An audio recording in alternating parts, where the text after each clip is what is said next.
Should be starting up. All right, everybody. The Texas boys are in the building. The Texas boys are in the building. Can I say it again? The Texas boys are in the building. Hey, Y'all Hendo, know who it is? you know Go what ahead. it is. I got it tatted on my back. Man. Hey, so just real quick, funny story. So before we even get started about hoops, so I was at Trimble Tech High School back in 2000, around 2000, early 2000, right? Yeah. And I remember going to this damn basketball tournament. And they kept talking about this dude from Beaumont Ozen, right?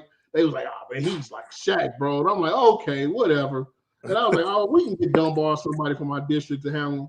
Boy, I went out there, I said, who the hell is this? Where he come from? And they was like, oh, that's Kendrick Perkins, bro. He got it next. And I'm like, oh, come on, man. I'm like, come on, man. But everybody who's tuning in right now, this is my homie, good people. Kendrick Perkins, man. What's good, Big Perk? Hey, Hendo, man, that was a classic story. I believe that too. Hey, Man, people don't understand, man. They take Texas high school basketball for granted. But we got a lot of hoopers and a lot of good people that they came down from this area, man. But look, Hendo, I didn't do you too bad, huh? nah, man. Look, man. At the end of the day, I've been in a couple of gyms with a few. It's funny how it works, man, because you talk about Texas, and then I look at guys like you, Keith Langford, that have been in the NBA. Charles Smith that played at Dunbar, NBA guy. Yeah. Chris Yeah, I mean, Bosh, it's been Chris yeah. Bosh, Kenyon Martin, all them boys. Darrell Arthur. Shout out to Yeah. Darrell Arthur. Yeah, man. It's a lot of NBA guys, man, from Texas, man, that don't, Texas not only football, of course, because you know how it is Friday Night Lights, but we got them hoopers too. And there's a couple of Yep. youngins coming out here right now, man. This RJ Hampton kid, he's pretty nice, man. There's a couple other kids out here too. I got a little home I used to train, man, that go out there, that go to I think it's Dallas Dunbar, man. Last name Peavy. Okay. Peavy. He almost made the All American game this year, man. He was almost an All American. He missed it by a little bit. Yeah, so one of the comments already, somebody said, I played against Big Perk in high school one game at Cashmere in Houston. That dude is huge, man. Yeah, I remember that. We used to go to that Cashmere tournament a lot, I think. Think it was at Cashmere, if I'm not mistaken. That's crazy Man, how long ago that was, though. That makes you think you're getting old. dog, man. When I tell people that, bro, it's so crazy. Like people don't realize how great, like that 2000s, bro, the early like 2000s, man. Who basketball in general was at a different level then, man. Like even NBA, college, like it was so many people. Like I forgot about Deron Wright and Grayson Wright at the Colony. They had a Yeah. nice, Yeah, yeah, not even just that. You go down the line, TJ Ford, Daniel Ewing, who's at Willow Ridge, Rashard man, Lewis, Stack Jack. Like man, these boys was Texas born, man. You man. know what I'm Texas, saying? Texas, man, it's crazy. So, man, you know me, you got to have some good debates here about some NBA stuff, and obviously the season's on halt right now with everything going on. I know we in the drought, but man, let's just talk overall season so far, man. So, I know you've been talking about your MVP, and I think we both can agree who the MVP is. But can you tell everybody who you think the MVP right now in the NBA is? Yeah. First of all, Hendo, I got to give you a shout out, man. I respect what you're doing. You know what I'm saying, man? I like your hard work that you're putting in. Mate, it's no shortcuts for which you're going through the grind. And I appreciate that, man. And you're on your way, man. All you gotta do is keep grinding, keep doing you. And everybody think it's this certain way that you could go about being in the media world to get to where you try to go. Nah, you could create your own way and still get there. But I just want to applaud you. But you know who my MVP is. And look, this is the problem I have, right? People think because me and LeBron James, and this is my MVP. People think that me and LeBron James, because we've been knowing each other for so long and whatever, and that I'm biased because me and him are good friends, great friends, that I'm biased towards him. No, I tell LeBron straight up. I tell him straight up. When I did my preseason MVPs, I had Giannis first. And I Yeah, told him, I said, hey, this is what it is. And he told me, hey, I'm going to reclaim my throne. But at the end of the woo, day, this is what it is, Hendo. I'm not knocking anything that Giannis is doing. What Giannis is doing is great. Okay, he's doing a great job. He got Milwaukee in a great position and got the best record in the league. But here's my argument. When you look at the body of work that LeBron James is doing right now, this in his 17th season, forget that he's 35. This might be his best season of his career, except for I think it was the 2012 season when he was in Miami. That was a great year for him. He was averaging 29, 7, and 8. He shot 56% from the field. But this year, LeBron James, for his first time ever, he's going to join the double-double 2010 club. Hendo, how crazy is that? Like, think about it. He's been consistent. Yeah, but what I'm saying is, in 17 years, LeBron James never averaged a double-double, and we're still talking about him arguably being the greatest to ever play the game of basketball. And here it is. He got his team in the Lakers in the West, the number 1 seed, and he's averaging 26 points, almost 11 assists, and 8 rebounds a game, and shooting 50% from the field. And you know what's the most staggering stat to me? Is that when LeBron is off the court, the Lakers rank 29th offensively. With LeBron on the court, they rank 2nd.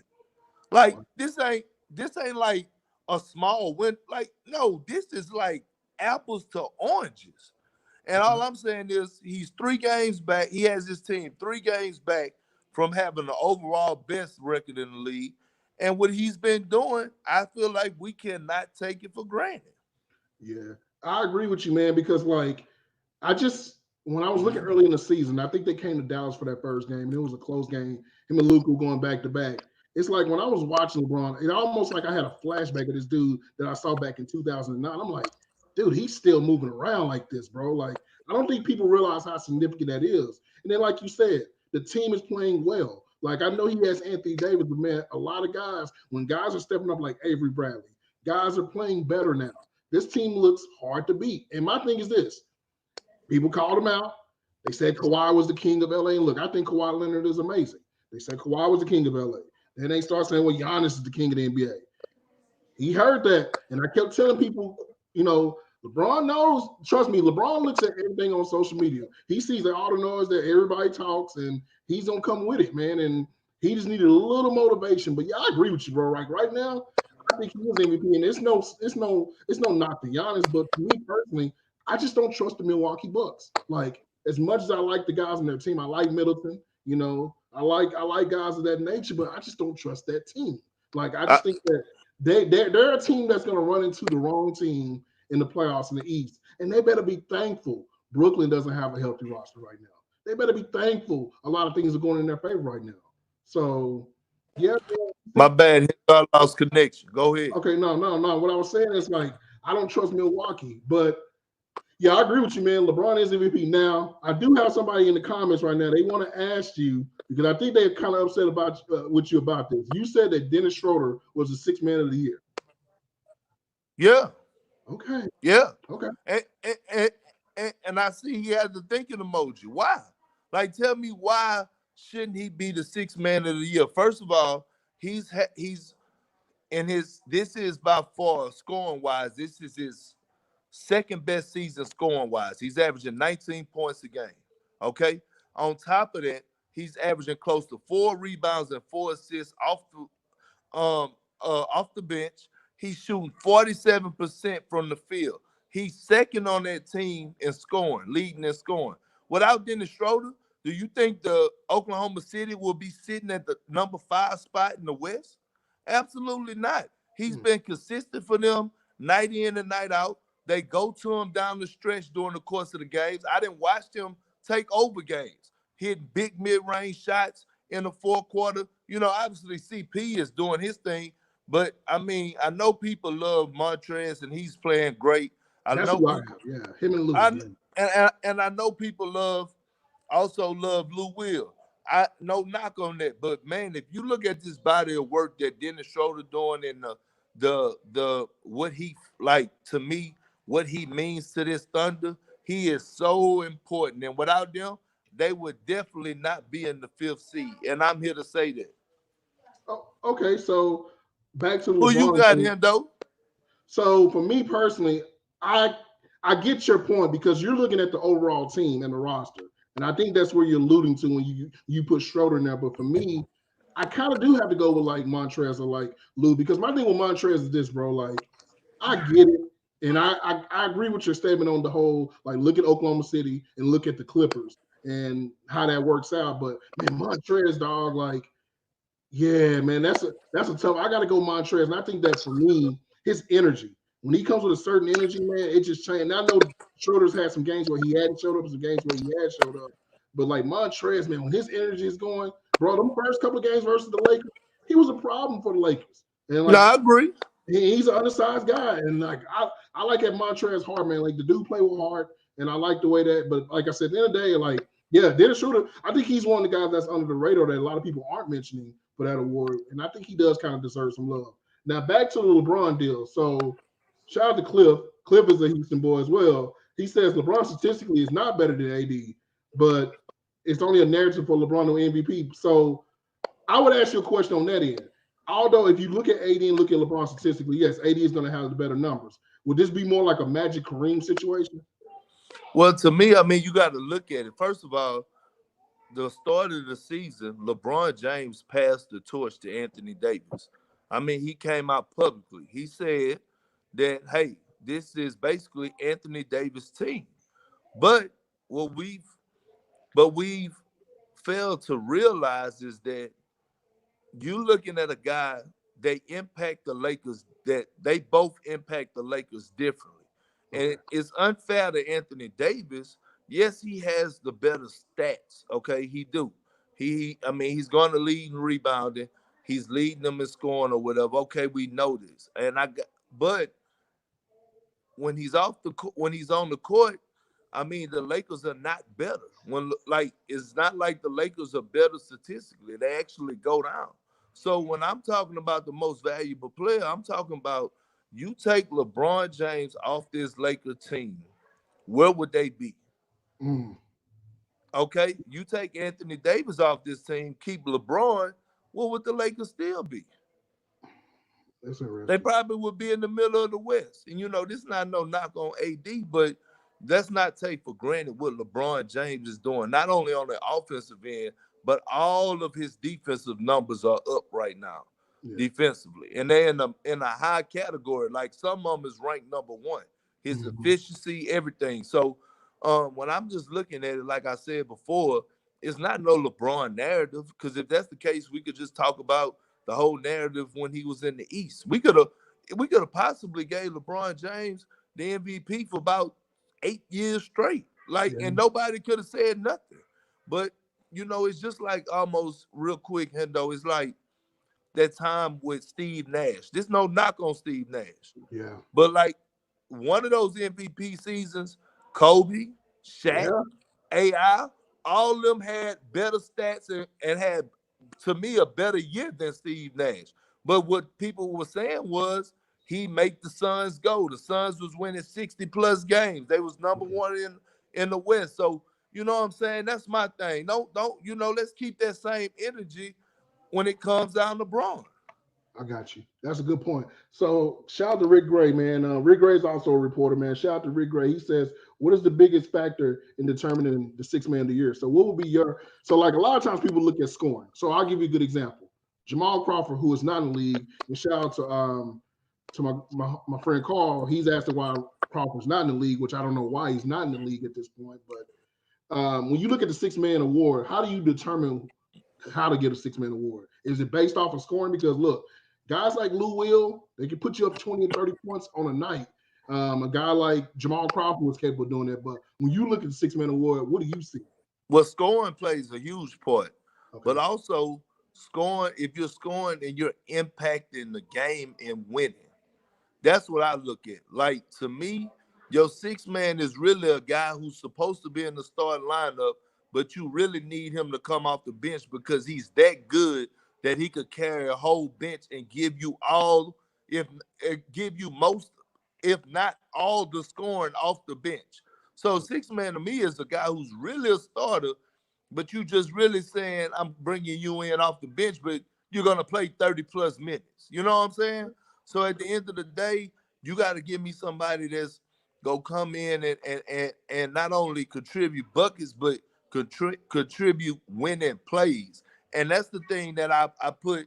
And I feel you on Montrez because he takes charges, he blocks shots. But if you look at Dennis Schroeder, he's picking up 94 feet, something that we don't see no more in today's game. He's getting steals. He's in passing lanes. He's getting rebounds. He's doing all, and he's effective winning. And that's, to me, that's what a six man is. That's All what right, determines who gets the six man. cool. So, man, me and you both have been on record, and shout out to our homie, close friend, Jamal Crawford. We both been on the record wondering why he's not in the league. Why isn't Jamal Crawford in the league, man? Like, you mean to tell me that dude can't play right now in the NBA? I know a lot of players he's better than right now. Man, I know a lot of players too. It's a few things to me, in my opinion, that hurt uh vets. And one is the amount of money that vets will be getting paid. Like, a lot of teams don't want to pay vets 2.4 million when they can go get a young fella for about 400,000. You see what I'm saying? So they say, hey, you know what? Let me get a young fella and let me bring in this young fella and develop him for less, and I won't get hit on the cap. That's one thing. Another thing, the NBA is a follow the leader type thing. Like, oh, the thing is, to go small, we're going small. Oh, we had a group collectively. One person said that in a meeting with GMs that veterans are no longer needed in the locker room no more. Like, that's a lie. Vets are needed. Vets are needed in a major way. And for Jamal Crawford, a guy just last April dropped 50. I 50. don't know how he's not in the league. And the only thing that I could say is that it's more so teams saying, hey, now we ain't gonna pay this 2.4 or fill up a roster spot or whatever the case may be. Or a team could have a young guy, that's that they won't developing or won't play in that role, and you bring in a guy like JC who goes come in and compete for the spot, probably win the spot, come in and produce. He's gonna take that young guy's spot or have that young guy looking over his shoulder, and all of a sudden, what that do? That make the GM look bad. So that's a lot, but it's crazy to me that he's not in the league. All right. So beyond that, do you have a team for him? Because I said the Lakers, and I was like, you know what? Any team can use Jamal Crawford, but if you're looking at a playoff team right now, I look at a team like Denver. Denver could use him. I'm looking at even Dallas. Like, I like that. Now we're gonna talk about Dallas in a minute because I think people don't look at Dallas' roster enough, and they got a nice collective of like unknown guys that you would say that step up. But like a team like that can use the scoring. You got a team for Jamal? I do, and it's one of my old alma maters. That's the Boston Celtics. Oh, I think they are lacking firepower off the bench. They're top heavy. Um, they're bit. They don't really have that guy. I mean, they try to depend on Wanamaker. They try to depend on Ennis Canner, but like in today's game, post ups are dead, and Ennis hasn't been that effective because he's kind of a liability on the defensive end, so Brad can't play him that much. And so at the end of the day, that's the team that I see fits best for Jamal is the Celtics, to be honest. all right. So now I got a question for you because see, this is the one that's gonna get interesting. So I was on record saying no matter what happens, if Zion comes back, there is no way you cannot give Ja Morant Rookie of the Year. And I thought Ja Morant was the Rookie of the Year. Now, after a couple of weeks in a month of the season, I look at Zion. He's up there 20 and 10. And all of a sudden, the Pelicans are back in the playoffs. Is there any chance that you would give Zion the Rookie of the Year now? And that shout out to Byron Moe, man, BMO, co-host of the show, man. Shout out to him. Huge fan of yours too, Per, by the way. He interviewed you one time. It's a crazy Okay. story about that when we was in Dallas one time. You kept asking where the barbecue was at. So shout out to my boy BMO. Yeah. I'm always looking for them groceries. Yeah, but is there any chance? Oh, who do you have for Rookie of the Year? Is there any chance that Zion could get it? Not and look, first of all, let me say this. Zion Williamson is a mega star. He will be the face of the league in the next 3 to 5 years. Tops. I give him that. He's going to be the face of the NBA. When you look at this guy, he's box office. He's always delivered. He's a guy that he's selling out crowds. And if he was to start the season, if he started the season, we actually will be talking about him in his first All-Star appearance, right? Because he would have Yeah. made the All-Star game this year. That's how good he is. Secondly, we might be talking about him because the Pelicans will probably most likely be in the middle of the pack in the Western Conference if Zion would have started the season. And possibly would have been talking about him in the MVP conversation, but that's another story.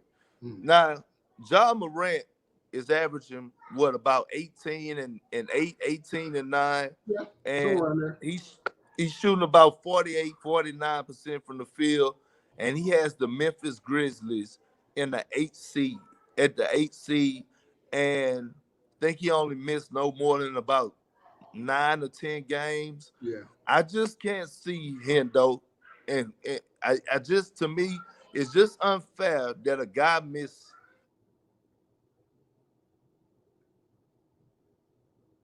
I'm sorry, my internet. Okay. It just don't make sense to me for a guy to miss 60 to 65% of the season Okay. and still have a chance. Now, 45 games, if he would have played 45, okay, I could say that. But not a total of 30, 32. I just can't do that because he didn't miss almost, 60% of the season. So that's the only reason why. Yeah, and it kind of reminds me of last year. And I know Trey and Luca didn't miss any. Trey didn't miss any games, but I remember Luca dominated pretty much, the first half of the season, and he did well the second half. But then Trey had that late spurt at the second half of the season. People were making the case that Trey Young could have been the rookie of the year because of that spurt. But yeah, I just wonder, man, like when it comes to the voters, and I just wonder what they're going to think because, like, if the Pelicans make the playoffs somehow, and I know that's something like it won't be fair to Ja because I think that it's just I think Zion's on a better team right now than Ja. I think personally. I think that Memphis is playing very well together. They're playing good basketball together. But when you look at New Orleans, when they got, Zoe is playing well right now. You got Brandon Ingram, who's an all-star. That's a way better roster.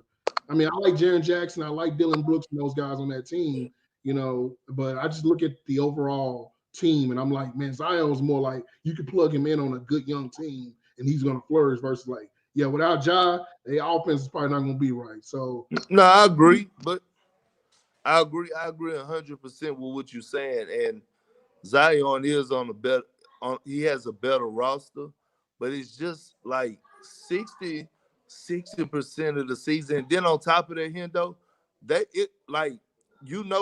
with only like 20 to 20 something games, 22 games left, it's hard to make up 4.5 games. it is. Like that's hard with that small window. So to me, I kind of had Memphis already locked in into that AC. Yeah, I think anything drastic. I think anything drastic it will be kind of a point. But all right, so the next thing is this, man. So you've been on record. I think I probably was on record, obviously before the draft. He got drafted, but Luka Doncic, man, he's the real deal. And when you look at Luka Doncic, what do you think about Luka, man, as a player? I love him. I love him. People laughed at me and because I said, "Oh, he's a." To me, people are saying that he's Charles Barkley. I mean, not Charles Barkley, Larry Bird, but to me, he's more of a LeBron James, just without the athleticism. Like Mhm. when you think about Luca, him and Bron game are so similar. When they drive to the basket and he get you on your hip, it's over. They're both big point guards right now because Bron is a point guard. So when you looking at his body of work, the only thing that he has, I think, more consistent than LBJ is that Trey ball. But when you look at everything else, as far as the post up, the way that they rebound the ball, their passing, everything is like it's right there to me. The only thing, like I said, Luka have a better trade ball than Braun. If you even look at Luka's footwork when he do his step back trade, it is Vastly so underrated. similar to LeBron James. It's crazy. And people be ready to laugh and joke, man, when you say that comparison, but it's the truth. Like, yes, and I'm not knocking Luka, but I'm saying he just don't have Braun height. But when you look at the size and the way that they control and keep people on their hip and and stuff like that, man, it's right there. And Yeah, he's been in my top 3 conversation, MVP conversation since the start of the year. You know that. yeah. And then my thing was this. I remember talking to a few NBA guys, and I remember the story was this. They said he's a little. They said the thing with Luca was he plays a lot more mature than most guys when it comes to being on the court. Like his vision, his IQ is way higher than what you would think. And the thing with Luca is this: I think like for him not to have, what if he did have LeBron's athleticism? My God, it would be a whole different thing. Like he shows spurts and moments, he'll get a dunk or two, but my thing is his awareness. Like me and you were at that game together watching it when they was playing Boston. I was like, man, the way he was moving, his footwork when he gets into the paint, he uses that size. Like Tatum couldn't do anything, and I was like, yeah, this boy is something different, man. Like he's a different, and he's only 21. That's the thing that people don't realize. He's only 21 years old. So I just think Yeah. it's crazy. Now the sky's the limit for him for sure. So Everybody who was doubting him or said anything negative about him, man, the sky's the limit on him.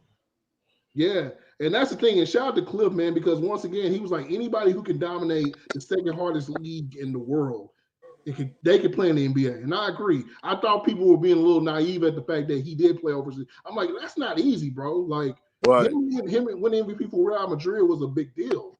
And I just think that like we take that vastly, as like a oh whatever he played against nobody. It's, nah, bro, that's the second hardest league. It's a lot of guys that me and you know personally that have went overseas. We don't even hear from them anymore because No, it's I like agree. yeah. So when you look across the league, man, so like I'm looking at teams like Philly. We'll start with the East. I look at Philly, Boston, obviously. I think Boston's right now the second best team in the East. I think when Jason Tatum is playing the way he is, I think, man, the way Jason Tatum has played recently, I got them as second best in the East. But when you look at the East overall, is there any like dark horse team that you look at right now that could be like a threat to Milwaukee or Boston? Well, look, I love Boston, but like I said, until they clean up their bench, I love everything about them. To me, Hendo, the Raptors are the second best team in the league. I mean, in the East. And here, let me tell you why. And before the season started, I actually had them coming out the East. Okay. And because to me, they got the coach of the year in Nick Nurse, who's a great coach. By the way, they're sitting second in the East, and they have battled the most injuries in the NBA. So to me, when you look at it, guys have stepped up tremendously. Uh, Nick Nurse has put guys in position to be successful.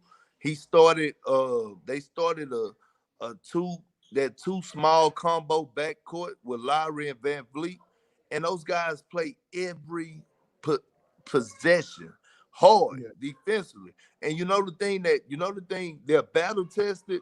And let me tell you something else about them. They are a team they sacrifice so much because they Mhm. don't care who gets the shine. One game is Siakam, next game is Van Vliet, it's Larry, it's Ibaka, it's Gasol. Just look, Norman Powell got Eastern Conference Player of the Week. This is that one of their role guys, their sixth man who comes off the bench. Like, think about that. He got six man of the year. They are deep. They got an underrated rookie in Terrence Davis. To me, man, when you just look at them, once you done been through the fire and got to the promised land, it's no moment too big for you.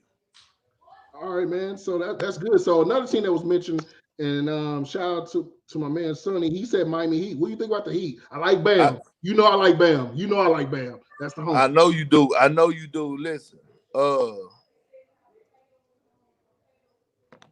I to me, I think that the Miami Heat are deep. They have great wings that if they was to match up with Giannis in the second round, that would give him problems. They're tough, hard nosed, and they're well coached. And I said this on the get up. I said this the last time the Heat and the Bucks played, and everybody tried to make excuses for the Bucks saying, "Oh man, they just came off of back to back." That's part of the league. And Miami came in and exposed them that game. And I told Jay Will on ESPN to get up. He said, "So if you telling me Miami played the Bucks first round, would they beat them?" I said, "Yeah, they'll Yes, beat them. Yeah, yes, they would. They would. yes, They would yes. because they got some dogs. They got the weapons. And look, we left out one guy. Goran Dragic is right up there for sixth man of the year too with that scoring power. And I told people here though, real quick, the one person that people didn't really say nothing about when that Andre Iguodala trade happened was Jay Crowder. And I right, agree. and he's I been agree. balling. I agree. I agree with you on that because I look at that team. And by the way, rookie of the year, if John Morant didn't exist, Mr. Nunn, Kendrick Nunn, maybe Woo! mentioned in there. Yeah, That that that 29 other GM said that this kid wasn't an NBA player, by the way. But man. carry on. Yeah, man. So him, and then of course, if he gets healthy, man, Tyler Hero. I like his swagger, man. Tyler Hero got swag on him, man. I like the you know who he reminds me of? Mike Miller. You Yeah, probably exactly. yeah, he's That's Mike his Miller. He game reminds me all of Mike day. Miller. Yeah, he's like Mike Miller, man. But when I look at like Miami, the thing I like about them is this: if they play Milwaukee, Bam is gonna play defensively well. Shout out to Sonny again for mentioning that. He would do well defensively versus because one thing I look at Giannis and look, it's no knock to Giannis. Giannis is one of the best players in the world, but his inability not to shoot the basketball is a big because like LeBron can hit a jump shot, right? James Harden can hit a jump shot if you take the pain away. Hell, there's big men right now like Jokic who have the ball. Embiid, they can hit a jump shot if the pain is taken away. So my thing with him is this: he's like Ben Simmons in a way. If you make them shoot, they're ineffective. So yeah, man, I look at that, man. But real quick, I got another good question, man, from my guy Rafael Barlow, man. He's doing a lot of training overseas right now, and he says that there's been players with more talent and physically gifted, but didn't have longevity. So my question is, how and when do you know to accept your role as the best post defender in the league? Obviously, a guy that made his way in the NBA for a long time being a post defender. What do you think about that? Say, hold on, repeat it one more time, Hendo. So his question was this: there's been players with more talent and more physically gifted, but didn't have longevity. So my question is, how and when do you know and accept your role as the best post defender in the NBA? Well, see, here's the thing, and that's a good question. The average years for any NBA player is like 3.5 to 4. All right, that's their average career, right, for an Mm-hmm. NBA player. But but when you think about the guys who last long in the league, not the all stars and the franchise players, not those guys. You talking about role players. You talking about guys like Jared Dudley, who no knock on Melo, people was questioning, hey man, how is Jared Dudley in the league and Melo's not? Because for the simple fact that you got to know who you are. You know your role. You establish your identity. From the jump, the best thing ever happened to me was Doc Rivers. Doc Rivers called me in this office in 2004. I was 19 years old, and he said, "Hey, Perk, if you do what you do best and do your role, you will play 12 to 15 years in the league." And I took pride in my role of playing defense, anchoring the defense, uh, you know, uh, uh, blocking shots. Hendo, a lot of people be tend to forget that before I tore my ACL, man, I was a problem. I was borderline scratching the surface of being an all-star, and people be forgetting that. But at the end of the day, I knew who I was as a player, and I was okay with that. And I'm glad that Doc put me into a role player at a young age because it actually I was able to be blessed to have a 14-year career. And when my role diminished from being a starter, I went to the bench. I played 18, 19 minutes. To the next thing you know, hey, Perk, your role now is to stay ready, but we need you to be the leader of the locker room and everything like that. Hey, okay, I'm okay with playing my role. And that's the whole thing. It's hard for a lot of guys to accept their roles and who they are. And the ones that don't get it, they be out the league quick, fast, in a hurry. Man, and I agree with you, man, because I look at the league and people ask me all the time when I look at players because they walk themselves out of the league because they think they're this guy. And look, man, I tell people this all the time. And I joke with people and I joke about players, but one thing I probably would never say is that there's a such thing as a weak NBA player because I tell them all the time, you need to go to these gyms in the summertime. You've been there, I've been there. And you would think the guy that's the 12th man on the team couldn't bust a regular person's tail. You got another one coming. They won't miss. Yeah. They won't put the shot.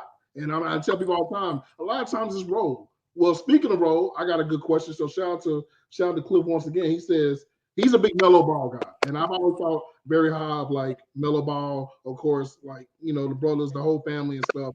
But when you look at mellow ball, what do you see him in the NBA like? Man, I see him being a problem. To me, he is what the NBA is becoming. It's two positions that's hard to fill in the NBA. It's two positions that people love to. That's right now they are so valuable. That's the point guard and that's the wing position. And when you have a chance to draft a 6'7" point guard with still the upside, a Man, scoring point guard at that, you have to take him. And not only that, he's athletic. He got a high IQ. He could pass the ball. He's feisty. He has that tenacity. He has that heart. You could tell because every time he was challenged, he stepped up to the challenge. He's not afraid to get dirty. So to me, I look at Melo Ball, and I think the sky's the limit for that kid. I really do. I watched a few of his clips from overseas, and every time I went to one of his games in Vegas, and a matter of fact, he played Zion Williamson. Game was sold out, and he stepped up and performed, and he went up and he got up to the challenge. He stepped up to the plate. yeah, he just reminds me of so many different guys. Like I told somebody when I saw him, it reminded me a little bit of like Penny Hardaway. They can hit a jumper. And that sounded, and when I look at him, bro, like I was like, oh my God, like I think the world of Lonzo. I think Lonzo when he finally gets settled in and all that craziness before stops, he's gonna be an amazing basketball player because No, he is that. yeah, He's that right now. he has this. He has this. But boy, this LaMelo, I'm telling everybody, this LaMelo, he's something different, bro. Like this league is such a young league, man. And when I look at the league, you got Trae Young, you got Luka, you got Zion. It's so young. Like when you came in the league, it was more like, look, man, you still had Karl Malone, you still had all these guys around the league, even like some of the older power forward veterans and centers. Can you talk about how young this league is now? It is young, and that's why you see a lot of vets out the game. Like I said earlier, the league is going young, man. They're figuring it out. Hey, let's get these young guys in here, man, and let's start. If we got to rebuild, let's do what we got to do. And this is what's happening right now. You're looking around the league, and you seeing guys. They're saying, hey, you know what? Let's get these young guys in here, man. We could develop them. We don't have to pay these vets, but the league is going young. But it's a beautiful thing to watch. Although I hate that certain vets should be in the league right now. You look at Jamal Crawford, J.R. Smith. You look at Iman Shumpert. Those guys should be there. But then when you look again, man, and you look at this young talent, you look at Luka, Jason Tatum, Jaylen Brown, Trae Young, all these young studs that's up and coming, you like, hold on, man. Like these dudes are box office. Like in a long time, this is the first time in a long time that I was so excited and have been so pleased with this NBA season. Yeah. Like this was like to me, people could say ratings or whatever, but this was one of the better seasons I've seen in a long time. Agreed. And man, I was looking forward, bro. And I think it's gonna come, but I was looking forward to these playoffs. I was like, you know what? These playoffs, this is about to be history in the making across the board from round one, game one, 11 o'clock in the morning. Let's get it. Yeah, because every team literally has a guy. Like when I look at look, I know like back in the day, you probably could watch like in the 90s or even like early 2000s, you could have been like, well, they don't have like a star, like an all-star. Literally every team that's in the playoff has a legitimate all-star. Either they're young or they're like considered one of the best players in the league. So like I just look at the league, man, and man, it's such a young man's league. Even the coaches are younger now. You don't really have those veteran coaches no more. When you look at like veteran coaches and things like that, when you look at San Antonio with Popovich, do you feel like the game may be passing Popovich, or is it just a thing where San Antonio is just in a rebuild? Nah, I do, man, and it's unfair. But just like Father Time hits players, I believe Father Time hit coaches, and I think nowadays you got to bring coaches in there that can relate. You got to bring coaches that's knowing what's happening, that's knowing social media is running the world, that's running the world, and knowing what's going on with their players so they could know how to interact with their players. When you look at a team like the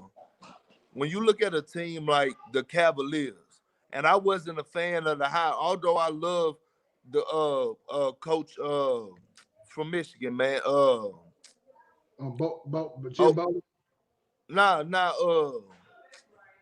not darn. Anyway, the one that they just cut, that they just released. Okay, they went they separate ways, and then all of a sudden you bring in that young blood, that young Bernie Bickerstaff, you know what I'm saying? You bring in The that man. JB Bickerstaff. You bring him in, and then all of a sudden it's like, man, hold on, Cleveland out here winning games, and you trying to figure out what's going on. What's going on is that this should have been the coach from the jump.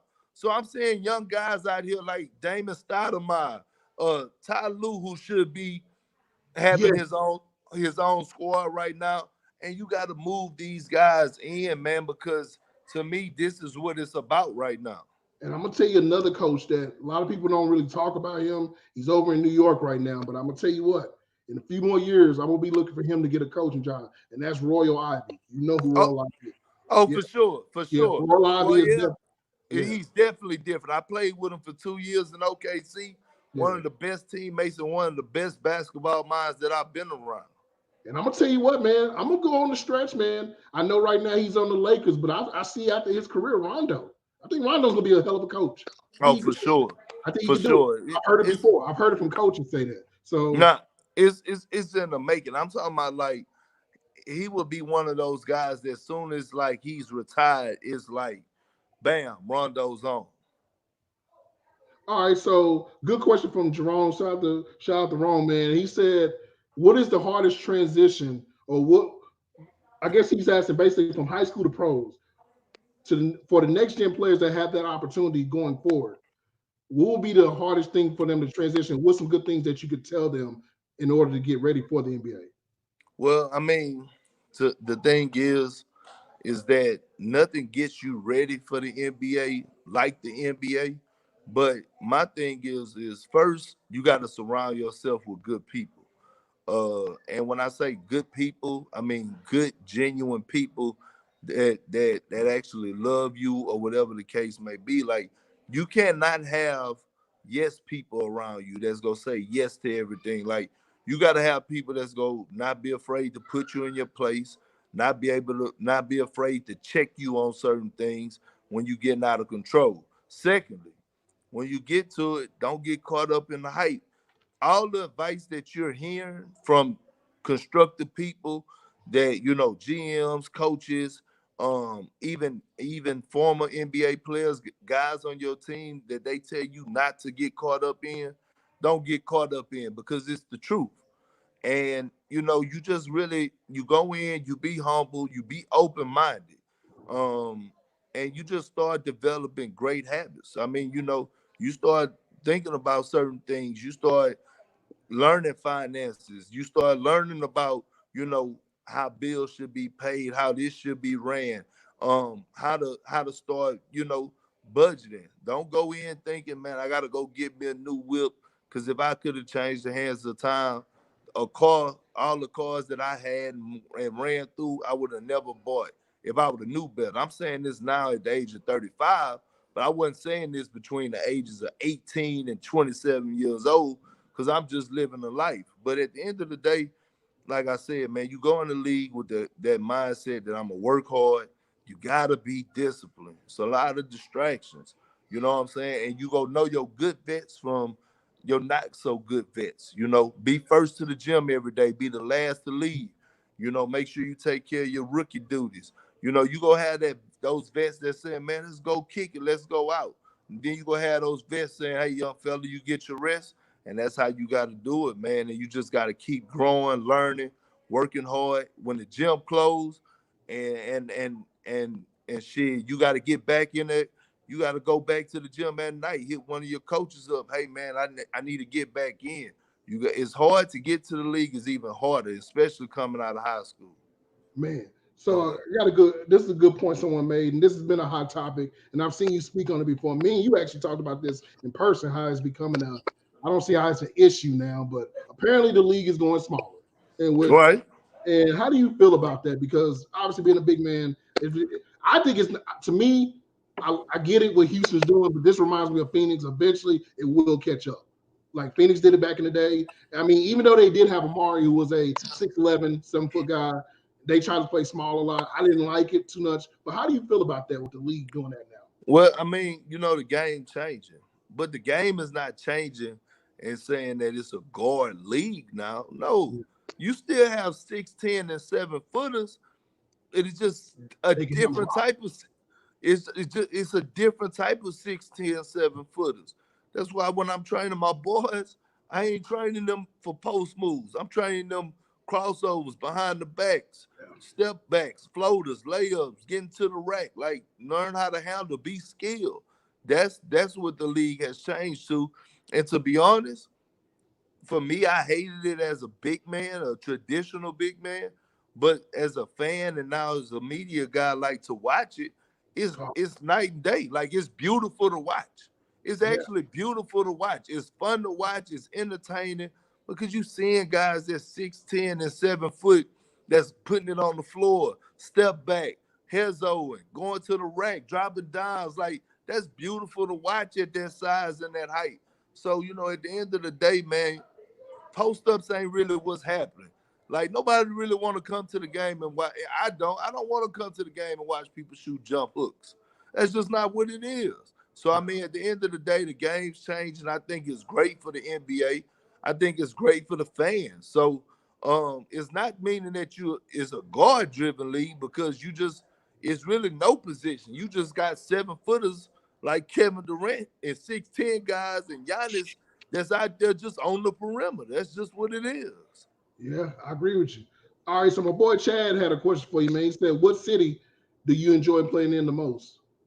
Man, I ain't gonna lie. It was two cities that you enjoy playing in. Well, three. It was three. I had three. One was Golden State, the Orca Arena, right?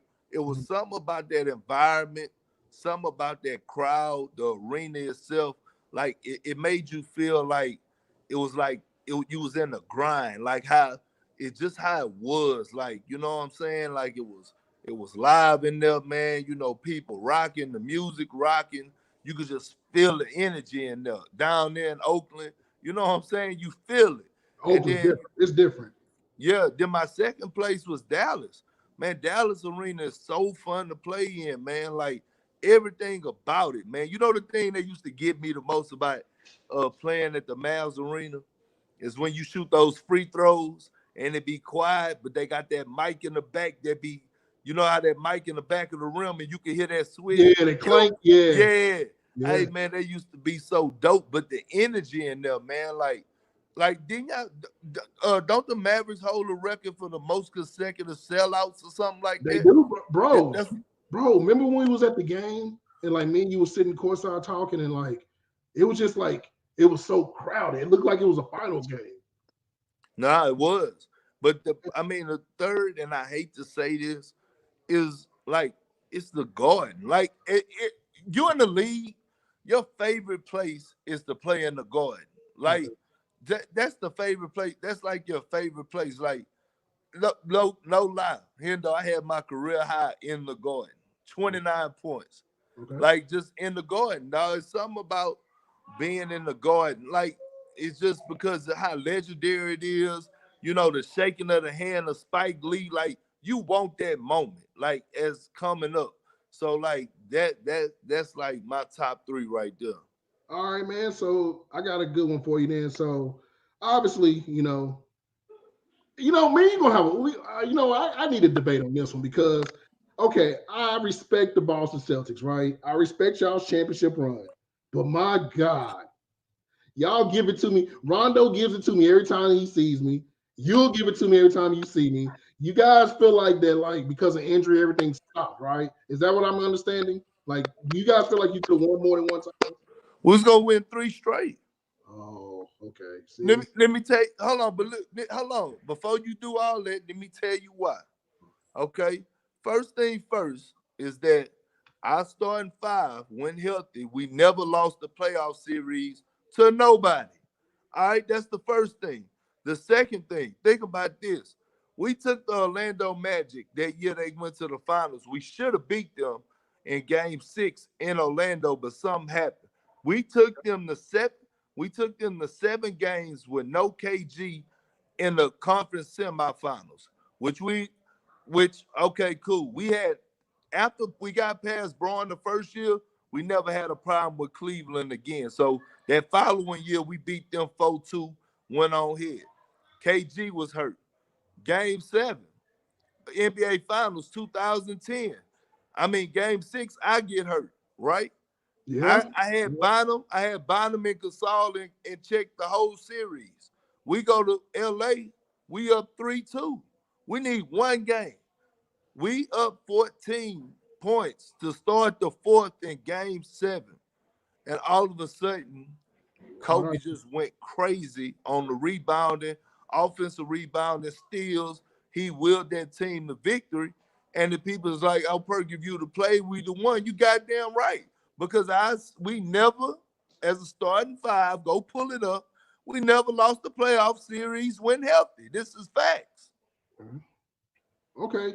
Well, we're gonna have to argue about that one day because okay, I agree. I'll give you two. I'll give you two. The only reason why I say this is because the Laker thing is interesting. And speaking of Lakers, obviously, you had a close relationship with Kobe Bryant. I know you guys competed against each other. Y'all were in the league together, man. Can you just speak on Kobe, man, and what he meant for you? Man, Kobe, dog, what people don't understand, Kobe was a real one and the most down to earth dude anybody could meet, dog. Like people don't even know that about Kobe. Like nothing was Hollywood about him. Like he was down to earth. He ain't really give a damn about clothes and all that blah blah. He was down to earth. Like you see Kobe every day, but he was a hooper. Like the thing about him was that he was a hooper. Like forget the money, forget all that. He was an actual hooper. Like this what Cole was about. Like the game of basketball, hooping and competition. And what a lot of people don't understand is he stayed isolated a lot. The thing that, like real quick about Cole, he was the king of mental toughness. Like, think about this, right? Through adversity, Kobe Bryant got through it. Like, think about this real quick, Hendo. He Mhm. was down in Denver, bro, dealing with a charge that like his life was on the line. Yeah, Like he was taking a private jet back to LA and giving motherfuckers 40 pieces, dog, and easy, fly easy. and flying back. Bro, any other person or man, any other man that was dealing with that situation would have took a leave of absence for work, would not been able to focus. Do you know how mentally tough you have to be to go from out of a courtroom where your life is in the hands of a jury and then fly out that night and go and play the game of basketball, his job at the highest level? Man, come on, man. That wasn't easy, man. That man mental toughness was something we never seen before. Man, I agree with you, man. And speaking of the whole like him being a nice guy, like I tell people all the time, like you forget, and it's real. You forget that Kobe is Kobe when you're talking to him because he just like this. What you see on the court and what you see off the court is like two totally different people. Till this day, one of my craziest moments was when I was walking in the back of the Mavs arena, and Kobe is right there. And of course, everybody knows I'm in the sneakers, and Kobe is like talking to me, and he's like, "We talking about sneakers. I'm talking about sneakers of Kobe Bryant." And like I forget it's Kobe. And he was just talking, he said, "Man, keep doing what you're doing, man." He was always like motivated. So like I see the whole mentality thing, and people always thought, well, Kobe has to be a jerk. Nah, man, he was one of the nicest guys you could ever meet, man. And rest in peace to Kobe. So we spoke about high school basketball earlier in Texas. Like when you look at the culture, back to it again, he had a question about high school basketball. Texas. Do you feel like that high school basketball in Texas is being spoke upon good enough, or does it need more work? Nah, it's getting right to where it need to be. Like, think about it, man. We're starting like when people think about Texas, they're thinking about hoopers. Do you know how hard and you know how much we had to uh how much we had to grind to get to this point? Do you know how hard it is to compete with people don't understand when I tell them about Texas Friday night football. They don't understand that. Nope. People be lying to me. People think I'm lying, so I have to Google and send them that Katie down here, on the outskirts of Houston, Texas, just built a $75 million stadium. Yeah. Like to let them know, like, hey man, Texas football is serious. But Texas basketball is getting right where it need to be. We got some of the best of the best. We got top talent, and that's just what it is. All right, this is a good one. All right, start, bench, or cut. These are power forwards. KG, Tim Duncan, or Dirk. You got to start one, bench one, and cut one. Oh, Yeah. man, why Woo. would they hit me with that? Why would they say cut Yeah, because though? see, Like, that's gonna be the problem. Because you got to start what's name automatically. That's easy. You starting oh, KG, right? You got no choice. That's a loyalty thing there.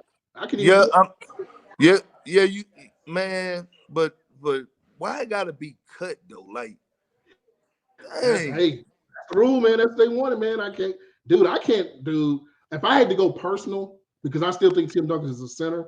That's why I don't count him as a power forward. I think he's a center. Uh ooh, yeah. See, my thing is this. KG may be the best all around amongst the three personally, because he can handle the ball. He can play a lot. The young people don't realize how good the young KG was. And that's No, he was Anthony Davis before Anthony yeah, Davis yeah. with a different type of tenacity. I may have to say cut Duncan, bro. And I know I'm gonna get killed for that. Because I'm gonna say this. People don't realize, and you played against Dirk. People don't realize how good Dirk was and how great he was. I know Man, he's one of the best foreigners ever, but can you just talk about Dirk, man?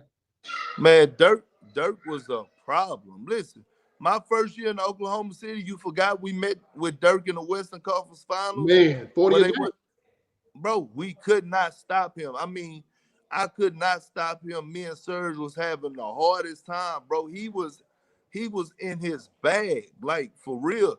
People don't understand, man. Dirk was a problem. I watched Dirk give KG work. Yeah. You know what I'm saying? Like Yeah. for real work. Like this ain't no lie, but not KG put it on his menu. He bounced back a few times on Dirk, but you know what I'm saying, man? Dirk was a problem, man. And I'm with you, man. Tim Duncan was more of a center to me, man. Just the way that he played and stuff like that. Like he had center mentality. He wasn't really power forward. Like he was more back to the basket, soft touch, jump hook, rebound, block shots. He wasn't really a guy that was completely in his bag and shooting turnarounds and stuff like that. So I'm with you on that. The only reason why, and I see the comments like shout out to Muhammad, he says that Dirk wasn't better than Dirk and KG. And then he said we're gassing Dirk and KG. But my thing is this: when you look at both of those players, prior to his Boston run, and even Dirk's whole career, none of them had the situation that Tim Duncan had. When you had Tony Parker won Finals MVP, y'all. Let's not forget that. He won Finals MVP. And I mean, Ginobili, Yeah, but Timmy D won that shit before that. He won his yeah, rookie. yeah. He won Finals MVP his rookie year, Hendo. Yeah, I know. And look, I'm not taking that. I think Tim Duncan's one of the 10 best players of all time. I just think that like we got to classify him as one or the other. And to me, he played more center than power forward if you look at his career. I know they want so hard to put him at power forward, but the man played center. I watched him match up versus you. I watched him match up versus guys like Antonio Davis and them and doing that early 2000s. He was playing center the whole time. Like He did. I don't He understand. did. Like, I don't get that. But I got a good question for you. So this is a good one here. So somebody asked, and shout out to who asked this, when was your welcome to NBA moment? Was there a player that you was like, oh my God, this is a problem? Or like, whoa. Yeah. So I remember my first preseason game. I'm 18 years old, right? And I didn't play the first two games, and then all of a sudden, coach was like, "Hey man, Coach O'Brien was like, hey, you gonna start tonight? And I was like, who? No, he said, you gonna get some minutes off the bench. I said, oh, me? We in Detroit at the Palace against Ben Wallace, Woo! Elm Campbell, who else was coming off the bench at the time? Man, Somebody else. was And it man, Mammoth? Was it Mammoth O'Core? nah, it was before Mehmet. Let me pull it up. I know they had Rasheed, and Rasheed was Nah, not Rashid, not yet. But so man, I remember, man, Paul drove to the lane, man, and dropped it off to me, and I'm lying. He laid it up, missed it. I got an offensive rebound, and I just went up and dunked that mug and just yelled. And it was just, it's preseason, so I'm playing hard. I'm not really knowing that, guys that don't really be playing hard like that in the preseason. It's more so tuning up and getting their stuff together. But I'm a rookie. So Paul was like, man, you gonna just go up and dunk like that? I'm rolling with you. But that was like my welcome to the league moment, like in a good way though. All right, so I know one player that you speak highly of, and I got my criticisms of him. I still think he's overall he's great at what he does. But Russell Westbrook, you've been on the Russell Westbrook campaign forever. You speak highly of Russ. So when you look at Houston, and the question was asked earlier, in the next 3 years between Houston, the Lakers, and the Bucks, who would you say has a better chance of winning the championship in the next 3 years? Houston, the Lakers, and the Bucks. I would have to go with the Lakers. Okay. Cause Yeah, I don't trust Houston. Because people like Anthony Davis is just turning 27 and or 26, one of the two, and like he's just now hitting his prime. Like your prime is start at 27 years old, so that's scary. But let me get back to you a little bit on this Russell Westbrook thing. So I need you to enlighten me on how you really feel about Russell Westbrook. Okay, so my issue is this. While I think he plays at a very good high motor, he does some great things. And I think he has a talent you can't teach, which is the speed, the athleticism, the ability to play 100% at all times, the inefficiency. And shout out to Jasmine John. Like, my thing is this. Okay, I know you played on a team with him, and I get it. And I know that you're pretty direct about things. But my thing is this. At times, when you don't want him to be like, you're like, Russ, don't do it. Don't shoot it, Russ. Pass the ball, Russ. And then he does it. I get it. That's just his instinct. Maybe that's an IQ thing, but I feel like he's too inefficient at times. And look, right now he's been amazing, but we know what's going to happen when the playoffs start. Is this just like maybe I'm being a little too harsh because it was there. Maybe it changes now with James, but I think the inefficient part is my biggest deal. And other than that, I think he's amazing. Look, averaging a triple-double is impossible. So, yeah, like that's number one thing. So I'm going to give him that. I'm going to give him the fact that he plays. He may be the hardest playing player in the league, if that makes sense. He plays hard. He plays hard all the time. His health, the way he takes care of himself, even after those injuries, I give him all of it. But when it comes to being inefficient, that's my issue. What do you think about that? Well, here's my thing about Russell Westbrook. We would never see another one like him. He's a guy that is and was and still is a generational talent. We will never see another one like him. I'm gonna say that again. When you look at Russell Westbrook, and I played with Russ in every game that it mattered, I watched him.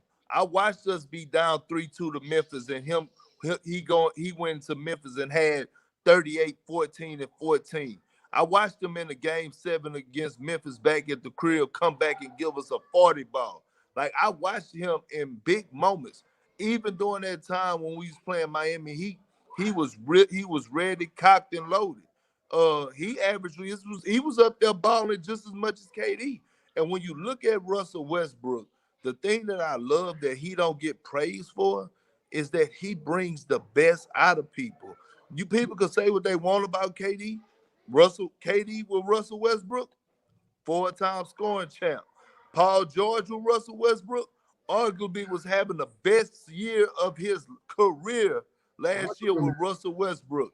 James Harden with Russell Westbrook, arguably having the best year of his career. For scoring wise, he brings that dog in you. James Harden never in his life was this high ranked defensively. You know why? Because he know he can't sit over there and look at Russell Westbrook. Once Russell Westbrook got blessed by the great Kobe Bryant and said, oh, he has that Mamba mentality, that was enough said for me. And so many people talk, and listen, God rest his soul. So many people talk about Russell Westbrook being so inefficient, okay? So inefficient. But we do know that the great Kobe Bryant led the league in missed field goal attempts in NBA history. We know that, right? Yeah, yeah.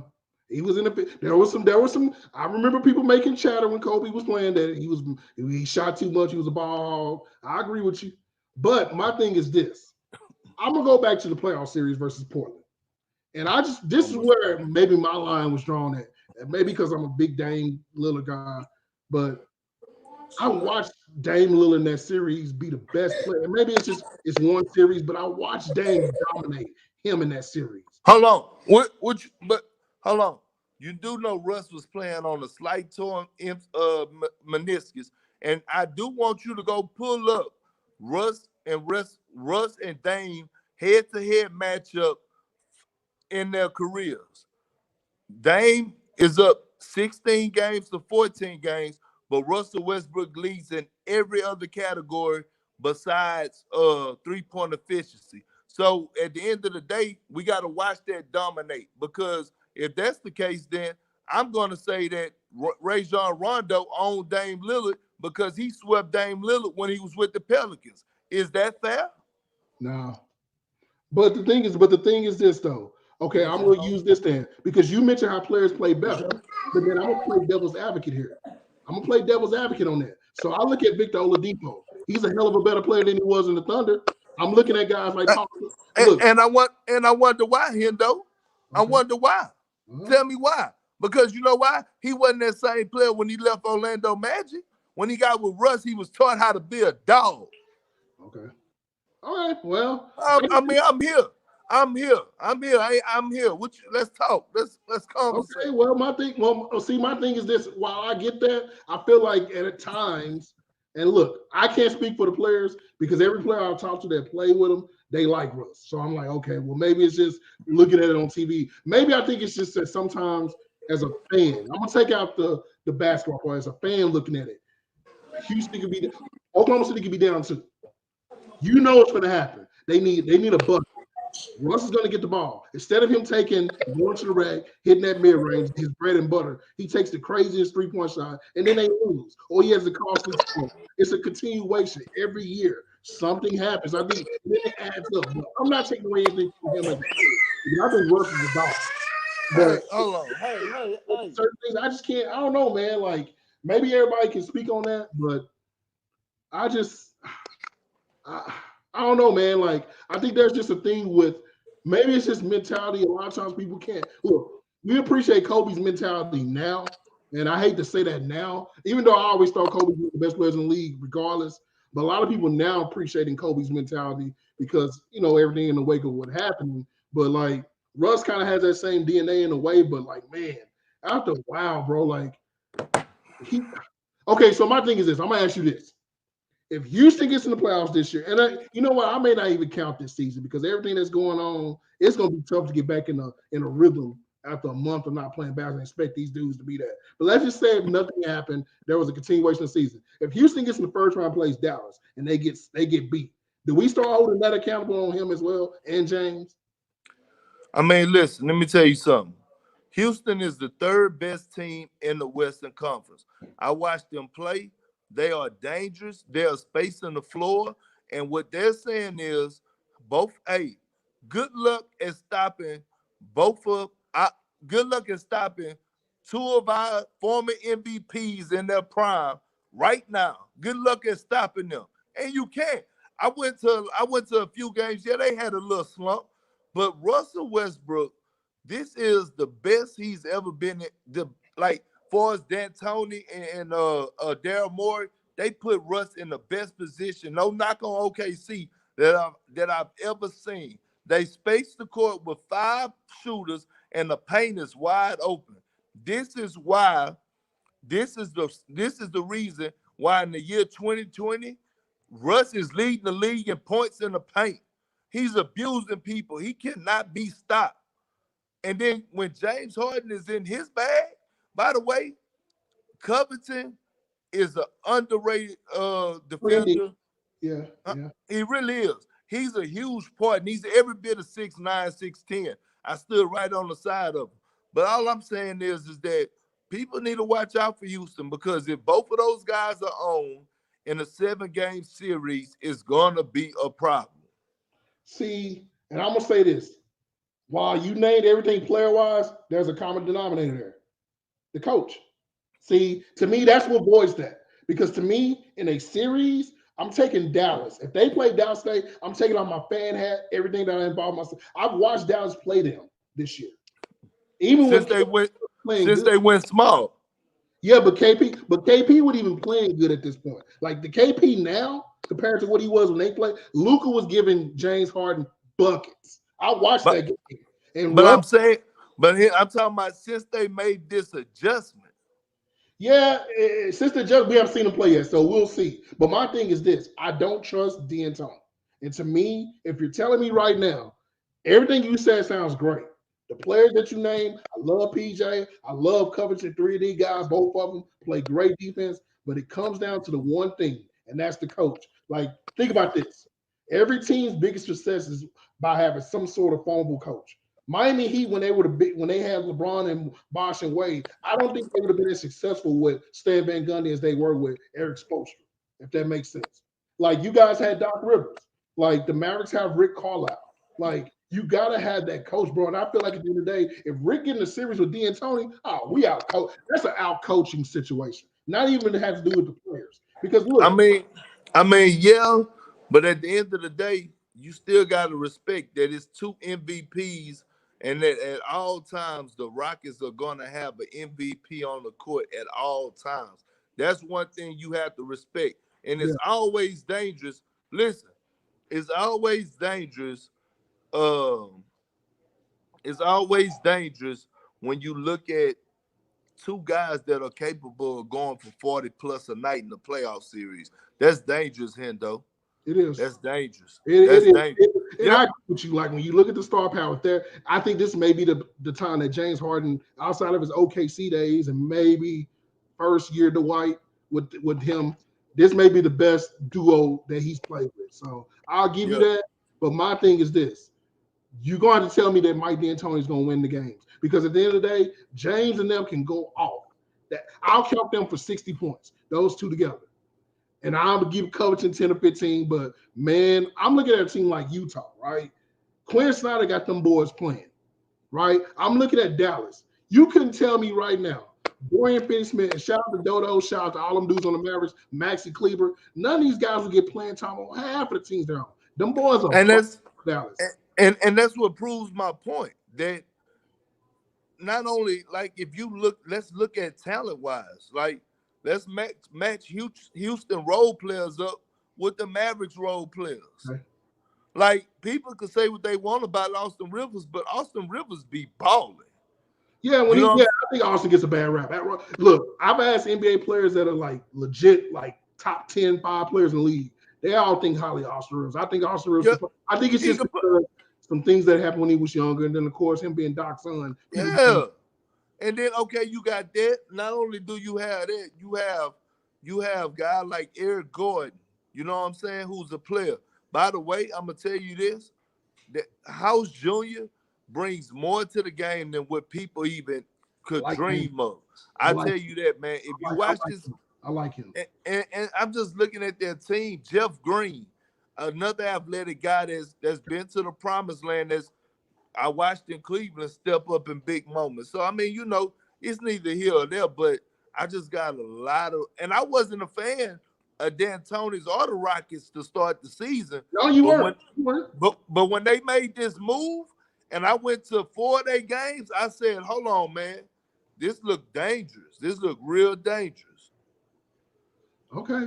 Well, you right, because me and you talked, you like, they need to make a move. And I don't know if you just somehow knew the trade was gonna happen, but you called the trade. You said Yep. tough. But I didn't know it was gonna be that though. Yeah, you called a trade. I was like, I don't think they could possibly shake it up like not possible. I didn't think they were gonna get rid of Capella, which I'm like, okay, they got rid of Capella. So, but then okay, so one last basketball thing, and this is another thing that I mean you got to have a riff about. So I remember I posted something on Twitter the other day, like it was, I think, what was it? Somebody posted something about like a highlight. It was LeBron Dunk and Jason Terry, right?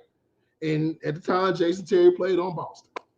And I made the comment, I said, okay, you weren't on the team at this point. You weren't on the ball. You was in Oklahoma City, I believe, at the time. You weren't in Boston.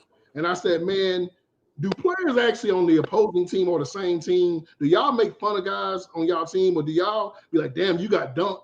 Like you said, no, we didn't do that. You mean to tell me right now, ain't been a time where KG got or you got somebody ain't came to you and said, hey, bro, I saw what he did to you in the game. It ain't on your team. No. That and look, is this PG-13 we discussing right now? No. This is uncut, brother. Okay, well I'm gonna tell you. You know what a motherfucker said once before? Go ahead. So I remember LeBron. I remember Braun. It was during the course of the game, end of the game. No, D Wade, and we were playing the Heat, and we were at home, and he went down the lane, and it was in the regular season, and this the first year in 2008, and we was in a regular season, and he went down, he dunked on Leon Pope. So it was KG set at the first seat. It was E House, and then it was me. And when he went down and dunked, it was late in the fourth quarter. We were blowing the heat out. E House grabbed the bench, was like, oh shit. KG turned around and looked at him and was like, suck him off then. Suck him off, you bitch ass nigga. This is what I'm talking about furious, right? This is what he tell him. So with that being said, he said that set the tone from there. We knew already, like it wasn't no highlights or nothing like that going on in our locker room, man. We weren't on in none of that. You know what he was saying? Man, we ain't rolling. Man, we ain't on that. We was on that. Like this, no lie, no cap on my kids. Our locker room was on that. Doc better not call himself in film session showing a highlight. Doc wasn't on that. We wasn't on that. We was more so on if you watch somebody go down the lane and didn't challenge the shot because you were scared to get dunked on. That's when we got on you. Because one thing about us, we made it clear that we was a team that wasn't afraid of embarrassment. Because if you're afraid of embarrassment, you playing for the wrong reasons anyway. So so if your heart and soul into it, then you go and challenge everything. You go and try to sit down and guard knowing that you may get your ankles broke. Nah, we wasn't on that. And that's real talk, even though we wasn't on that. Yeah, I just find it, maybe I just like, man, I forgot, KG, because I remember one time y'all came down to Dallas and lost. Boy, KG wasn't having it. And he was livid. How quiet our locker room be? Bro, Perk, every game you would talk to me. I remember you had on some Laney fives. Me and Perk had the greatest pregame talk ever. After the game, I'm like, oh, yeah, we're going to talk to my boy Perk real quick. Perk didn't say a damn word to me. I'm like, what the hell's going on? They're like, bro, we lost, bro. Ain't nobody finna talk. And of course, I had, Rondo is my guy. So, like, Rondo, I know when he ain't talking, they taking it hard. Like, that team was different, though. Like, I'll give y'all an exception. Maybe it's just that team mentality because, like, everybody, even when y'all had Tony Allen, y'all had all them dudes, like, that whole mentality of that team. Yeah. Was like, bro, we wasn't going. Like, we wasn't on that. You right. But when you look at, I got to go, and this is the last basketball question. So when you look at, this is a fun question. This is about past and present. So if you can match up, I'm not going to use dynasties on this one. I'll use the Bulls. So let's put the 90s Bulls team together, right? Let's say the best 90s Bulls team that won the finals. You can pick 93, 96, that won 72 games, whatever. If you match them up versus Golden State when they had KD, Who wins that game? Man, look, I love KD to death, man. But you ain't never asking me to put my money against Michael Jeffrey Jordan. You crazy as hell. Okay, because I'm gonna tell you this right now. I feel like they can beat them, and I feel like those Lakers from 2000 can beat those Bulls teams. Man, you tell me right now, if Shaq and Kobe can't beat them, hey, you go ask them if they would have beat them. Oh, well, Shaq, Kobe, and them gonna say, yeah. Shaq, no, they not. Man, did you hear the story? Did you hear the story that Shaq said? Did you hear what he said? Shaq was being nice on TV. Shaq no, he wasn't. No, he wasn't. Shaq he was dead ass serious. Him and KG, they all said the same thing. They said, bro, when you looked in Jordan's eyes, that motherfucker scared you, dog. Like, dog, think about it. If I'm Golden State, I'm putting Pippen. I'm putting Pippen on KD. Okay. Or Jordan. Jordan checking Clay or Steph. They had Ron Harper. Hold on. Okay. They was big now. Don't think like Ron Harper was 6'6" out here locking people up. You know what I'm saying? You got Tony Kukoc. Okay. You know what I'm saying? If you want to take one of the teams, you had Dennis Rodman. Dennis Rodman Xing out all that shit. Man, listen, bro. They and if they was able to play with those, are we playing with 90 rules or these rules? Okay, right? So yeah, that's gonna be the problem. That's the ultimate problem. But my question will be this: that sounds great now, but I'm gonna tell you this: although Michael Jordan, to me personally, I feel like Kareem Abdul-Jabbar may be the greatest player of all time, and that's another day, another story. Jordan's number 2 for me. Kareem has bro. We'll talk about that on the next time. I know you got something to say about that, but I'm gonna say this: in no point in time in the NBA Finals did Michael Jordan have, besides Clyde in '92, he never matched up with anybody at the 2 guard that was just as good as Klay Thompson. And I'm not saying Klay would give him buckets. I'm not saying that, but his overall defensive thing was like this. Bro, you go out there and guard Brian Russell, guard Jeff Hornacek. We'll let Pippen guard the best guy. But on Golden State, they got literally 3 or 4 dudes that can score. And I'm just saying that's a little different. And I watched Phoenix when they had Chuck and KJ in them. If you take away John Paxson in the game when it shot, we had a whole different series at that point, right? I mean, with Dan Marley in them, bro. Dan Marley, KJ, and there's nothing against them. Great players. But if you're telling me right now with Clay, Steph, KD on the floor, they can't match up with everybody. Look, you talking about this same team. Okay, let me ask you a question. Huh? What the first year Chris Paul was there with the Rockets? Mm-hmm. What would that Jordan team would have done to that Houston Rockets team? I mean, yeah. Okay. I'm asking. Answer the question. Yeah. I mean, they would have beat them, but also. Okay. So listen to me. Hit me out here, though. All right. Golden State. I mean, Houston was Chris Paul hamstringing away from beating them people. They was about to beat them people. Yeah. Okay. Man, ain't nobody was playing around. Man, Jordan them wasn't playing, man. I'm a Clutch City fan, a Houston Rockets fan, a die hard. Elijah Warren, Bernie Maxwell, Mario Elliott. I was rocking with the Rockets. But I tell you what, man, listen. Man, Akeem would have had 1 championship. Man, you better quit. Man, listen, man, you better quit playing. Matter of fact, what I want you to do, since you tripping right now, you back in this new generation, and you know me and you from the same era. We all that. I need you to go back and get a friendly reminder of who Michael Jordan was. And pull up your YouTube clips because you tripping. I know. Look, Michael Jordan is all time. Look. When you're telling me from a standpoint of everything, every intangible involved, there is nobody like Michael Jordan. Look, to me, there's 2 different Michael Jordans. There was the Michael Jordan before 93, and there was the Michael Jordan after 93. To me, I like the one after. That fadeaway jumper was something I've never seen in my life. Anybody, the way he shot that way, Kobe was the closest to do that, right? Obviously. But Jordan is a different animal. I get that. But from a talent standpoint, when I look at those Bulls teams, in the 90s, I'm not talking about the 80s, the 90s, when they started winning, there was no team from a talent standpoint that was as good as this Golden State team. Okay, let's go starting five real quick. Match up. I'm putting Rodman on Draymond. Straight cancel out. Okay. I get Robin the edge on that. Okay. I'm putting Pippen on KD. He probably hold KD to about 20 points a game. Okay. So, yeah, but my thing is this. Okay. I love Scotty. Scotty, you name me one player, Scotty guard, that was just like KD. Ever. Like KD. That's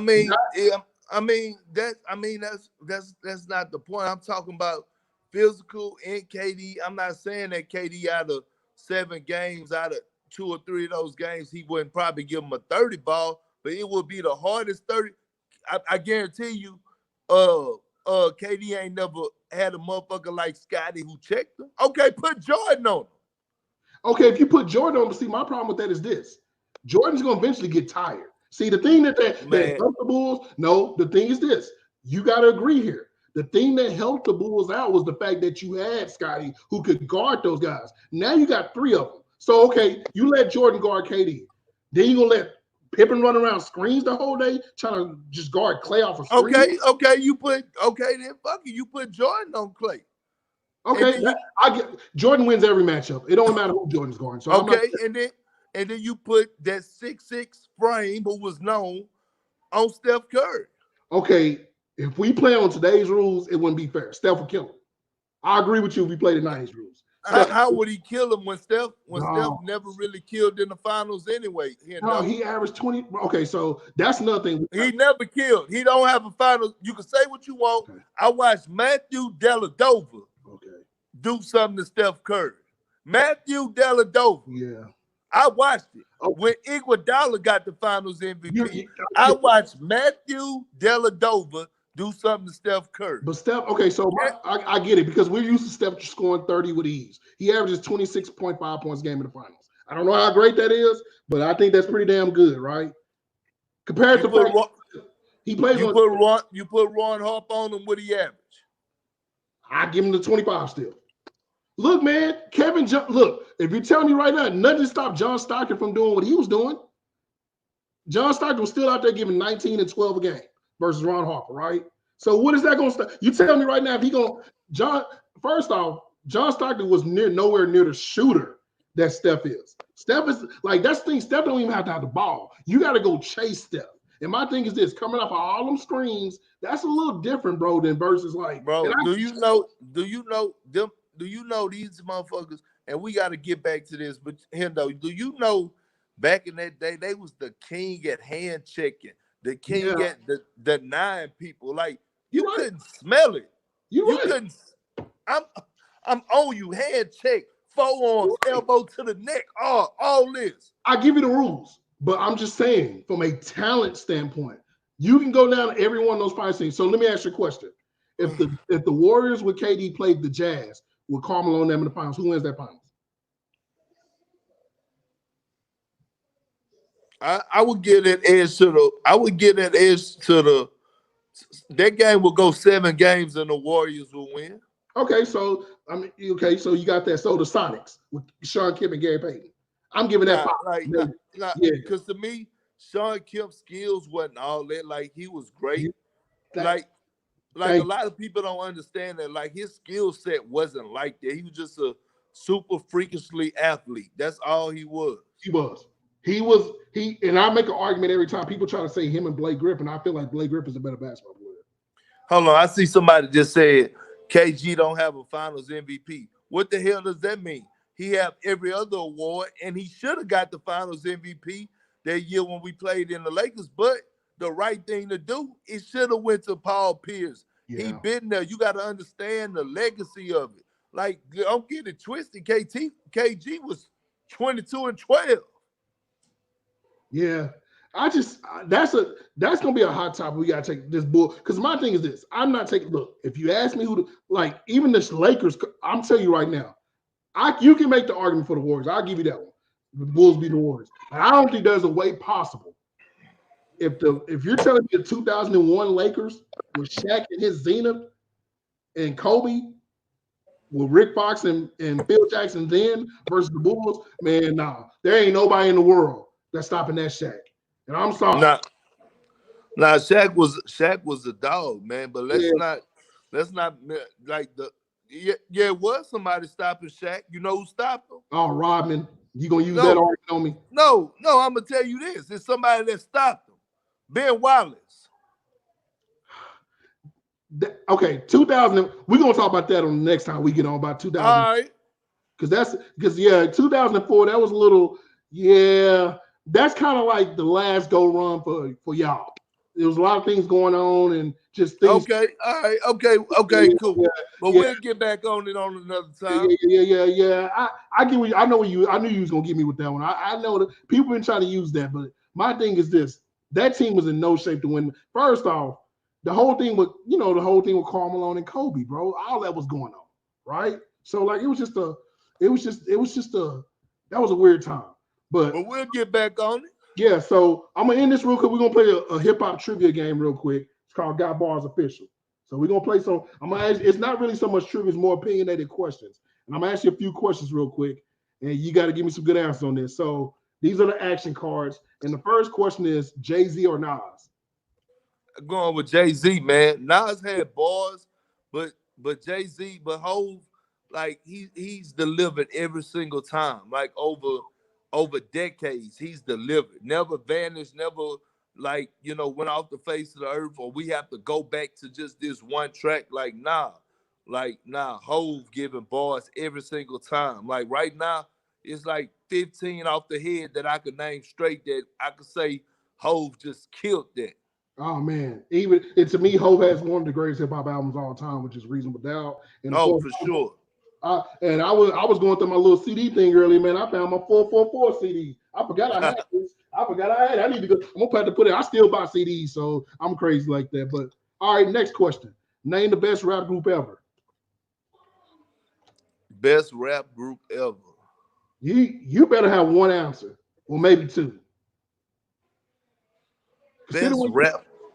Best rap group ever. God damn, Hendo.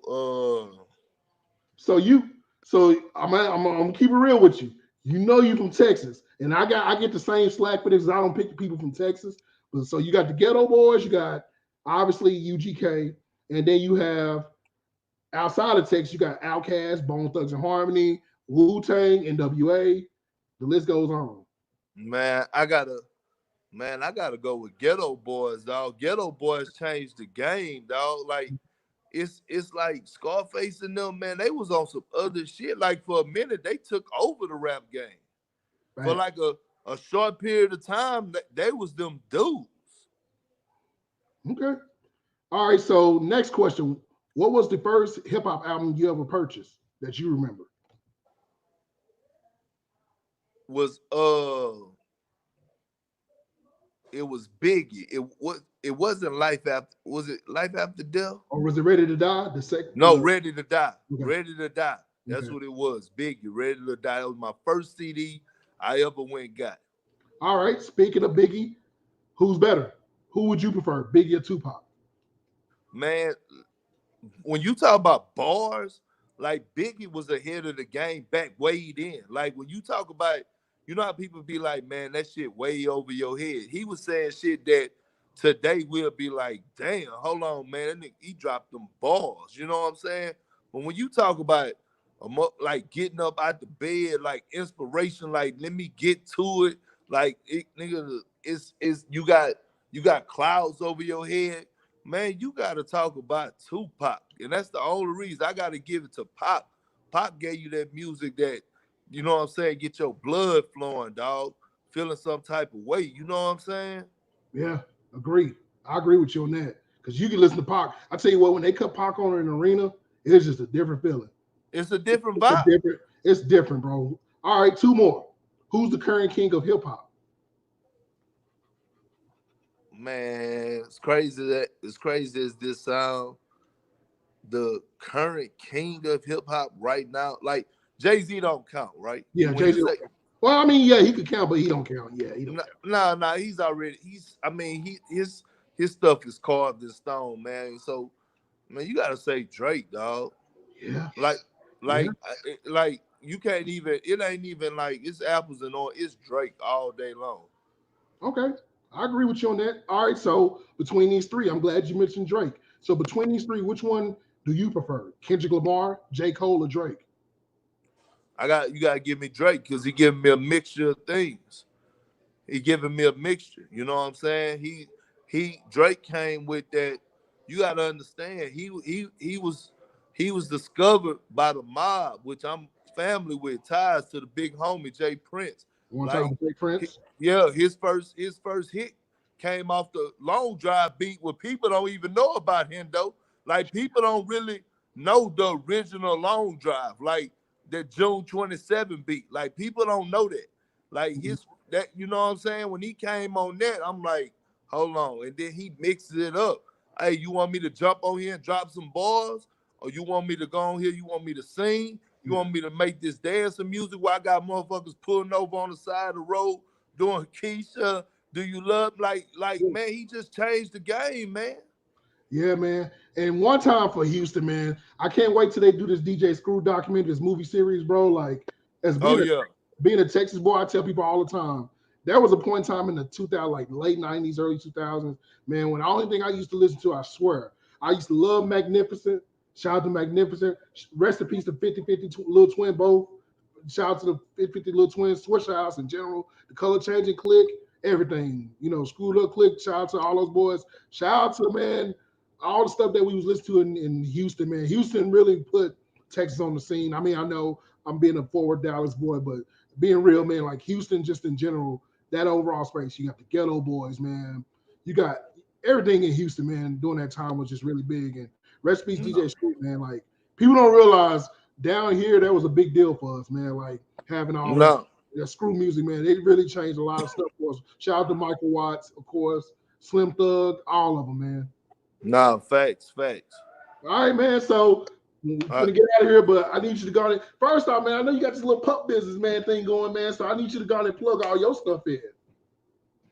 what's up? What you mean, Hendo? Plug all your. I know you got business ventures and you on TV, Oh man. yeah, man. I mean, man, I'm doing my thing. I be on Scallon Pals weekly. Yeah. I got the Frenchies, man. You go check out on my IG, the real Kendrick Perkins. You'll see some of my Frenchies. I was on set with them the other day. I'm just doing that, man. Right now, I'm just doing this media thing. I'm with ESPN, co-host of Hoop Streams. We coming on right now doing this time every Tuesday and Friday.